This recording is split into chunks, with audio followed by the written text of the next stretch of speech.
नमस्ते बच्चों। आज हम सीखेंगे क्लास 10th के मैथ्स का चैप्टर 2 पॉलिनोमियल्स की एक्सरसाइज 2.2 का क्वेश्चन नंबर 1। यहाँ क्वेश्चन नंबर 1 में आप देखिए कि यहाँ पर आपको क्वेश्चन दिया है, find the zeros of the following quadratic polynomials and verify the relationship between the zeros and the coefficients. यहाँ पर आपको एक इक्वेशन दी है, क्वाड्रेटिक इक्वेशन, जिसका आपको जीरोस फाइंड करना है और उस जीरोस का उसके कोफिशिएंट से रिलेशनशिप बताते हुए वेरीफाई करना है। तो इसे हम कैसे करेंगे दोस्तों, मैंने अपने इंट्रोडक्शन वीडियो में भी आपको ये समझाया था। अब आगे हम एक्सरसाइज के क्वेश्चन करेंगे, तो देखिए अब हम कैसे करते हैं। सबसे पहले जैसा कि मैंने आपको बताया था कि ये जो हमारा इक्वेशन है ये आपके है इस फॉर्म में, a x square plus b x plus c. तो एक्स स्क्वायर का जो कॉफिशिएंट्स है और जो ये कांस्टेंट वैल्यू है, एक्स स्क्वायर का जो कॉफिशिएंट है और ये जो कांस्टेंट वैल्यू है, इन दोनों का हम सबसे पहले क्या करते हैं, मल्टीप्लाई।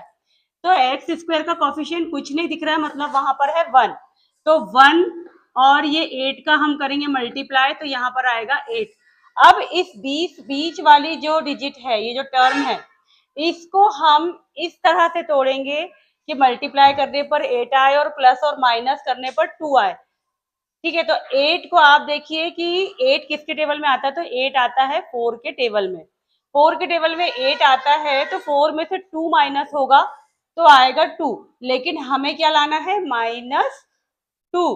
तो जाहिर सी बात है, जब हमें किसी डिजिट में माइनस में आंसर लाना हो तो बड़ी डिजिट के सामने क्या होना चाहिए, माइनस, और छोटे डिजिट के सामने क्या होना चाहिए, प्लस।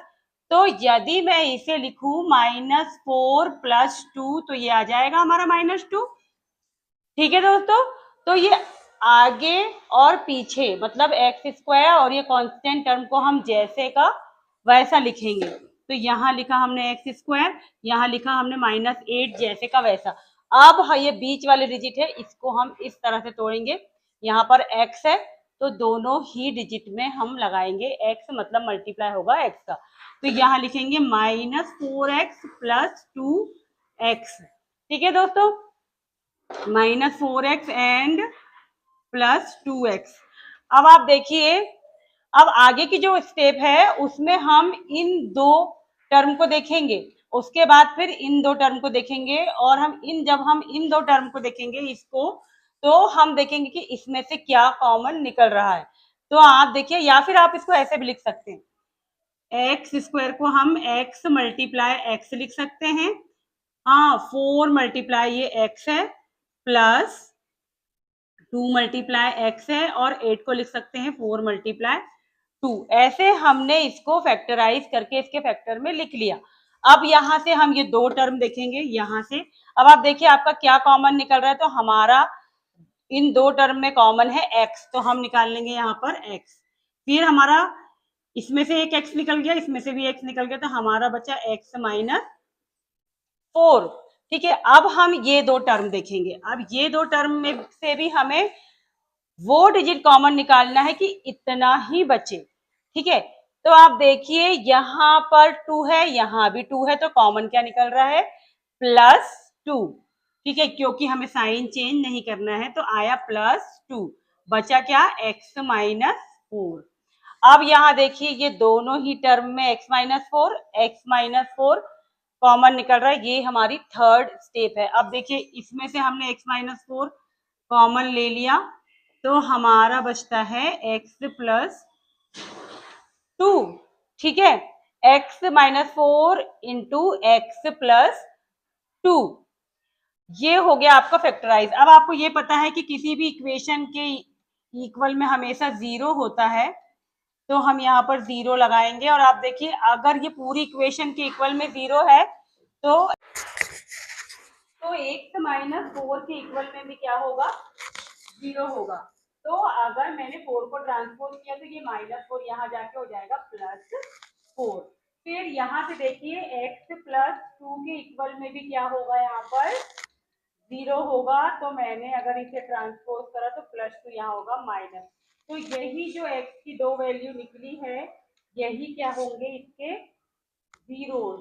लेकिन इसने क्वेश्चन में हमें केवल जीरोस निकालने का नहीं बोला, बल्कि इनके कोफिशिएंट्स और जीरो की रिलेशनशिप से इसे वेरीफाई करने के लिए भी बोला है। तो अगर ऐसा क्वेश्चन आए तो अब हम क्या करेंगे कि जो x की फर्स्ट वैल्यू है ना या फर्स्ट जीरो है उसको हम अल्फा मानेंगे उसको, और जो सेकेंड वैल्यू है उसको हम मानेंगे बीटा। ठीक है, अब आप देखिए अगर इस इक्वेशन को हम इससे कंपेयर करें तो एक्स स्क्वायर का कॉफिशिएंट किसकी वैल्यू होती है, ए की। तो मतलब एक्स स्क्वायर का कॉफिशिएंट है 1, और एक्स का कॉफिशिएंट बी की वैल्यू होती है तो एक्स का कॉफिशिएंट है -2, तो बी की वैल्यू है -2, और कांस्टेंट वैल्यू होती है हमारी सी की वैल्यू, तो 8 है यहाँ पर हमारी कांस्टेंट वैल्यू, मतलब सी की वैल्यू। तो 8 है, सी की वैल्यू है हमारा -8। ठीक है, इस तरह से हमने लिख लिया है। अब देखिए, अब हमारा एक फॉर्मूला यूज होता है जो मैंने आपको इंट्रोडक्शन वीडियो में बताया था। फॉर्मूला है alpha plus beta equal -b/a। Alpha है हमारा 4 प्लस बीटा है हमारा -2, और क्योंकि फॉर्मूले में माइनस है और बी की वैल्यू में भी माइनस है तो हम दोनों लिखेंगे, और ए है हमारा 1। 4 -2 इक्वल, अब देखो यहाँ माइनस माइनस हो गया प्लस, तो ये होगा 2/1। तो नीचे हम 1 को नहीं लिखेंगे, केवल 2 लिखेंगे। 4 में से 2 माइनस हुआ तो यहाँ आया 2, तो ये आ गया 2। अब ये देखिए, ये दोनों ही लेफ्ट और राइट हैंड साइड दोनों ही साइड आपके इक्वल आ गए हैं, तो मतलब हमारे इस फॉर्मूले से हमारे जीरोस वेरीफाई हो गए कि वो सही है। उसके बाद देखिए दोस्तों, अब हम यहाँ से ले लेते हैं,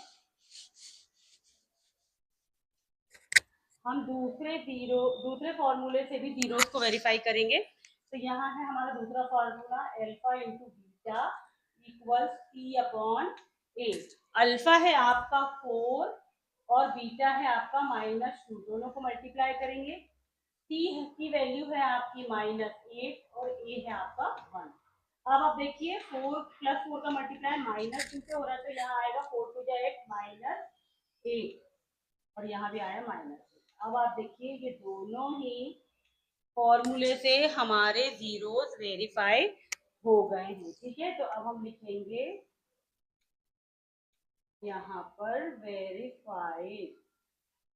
ठीक है, इस तरह से आप सारे ही क्वेश्चन सॉल्व करेंगे। नेक्स्ट क्वेश्चन हम करेंगे कल।